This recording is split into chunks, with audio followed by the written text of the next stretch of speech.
Honestly, not much has changed in Genshin's 2023 end user license agreement, so it's still pretty good. I'm so dumb. I was gonna change the text here to make sure to like and subscribe, but I realize this is a legally binding document and any changes, even as a joke, could be illegal, so I did not do that. Eula's finally getting a rerun, so I wanted to make this video to hopefully help some of you guys who might be thinking of pulling her. I've mained Eula since her first banner, so I have a lot of experience using her. Hopefully I can provide some more insight on how she works and how she compares against some of the other damaging characters nowadays. But yeah, let's get started. Right off the bat, I want to mention one of her biggest weaknesses, I guess you can call it. She needs so much more effort than other damaging characters to play. I'm not talking about investment. Nowadays, if you want any character to do well in this abyss, you pretty much need to hyper invest in them, main damaging characters at least, unless you're a hyper bloom driver, for example. But for Eula, you need to invest her heavily. That's not what I'm talking about. I'm talking about the rotations lining up. Her actual rotations, once you learn them, they're not too difficult. Some people might have problems with that, but the main issue is getting knocked out of your Bennett circle, or your burst doesn't crit, or you can't get your max stacks. Like, there are so many variables that if they don't align for Eula, she's doing subpar DPS. And her average DPS, when everything lines up and goes well, is only standard and is comparable to the other damaging characters, which is good, but you'd think that for a character that needs so much more effort, so many more variables to line, like you can't even hit this Thunder Manifestation sometimes, so you can't even build your stacks.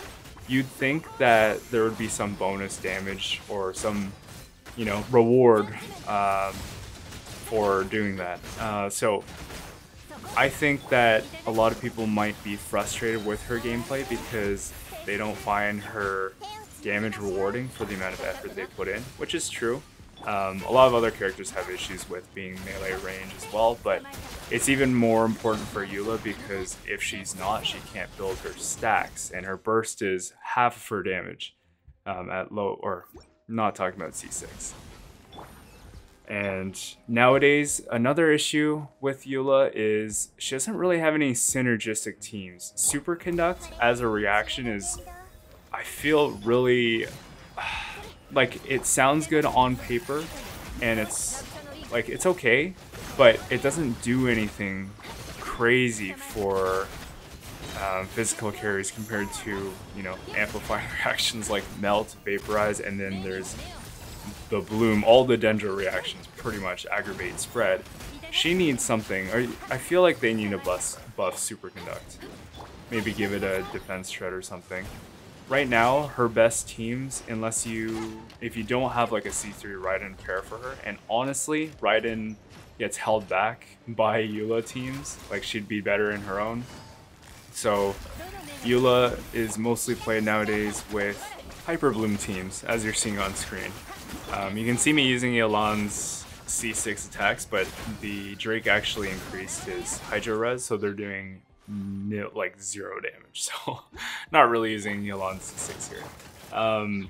But yeah, Hyper Bloom teams, and Eula doesn't really synergize with them. She's kind of just the on-field driver. So the advantage of that is you don't really care too much about her personal damage because she's only doing about a quarter to a third of the team's overall damage, and you have a lot of damage from Hyper Bloom, Nahida off field, Yelan or Xingqiu. So it's good for her, but unfortunately it's not like they're good because of Eula. They're good because it's Hyper Bloom.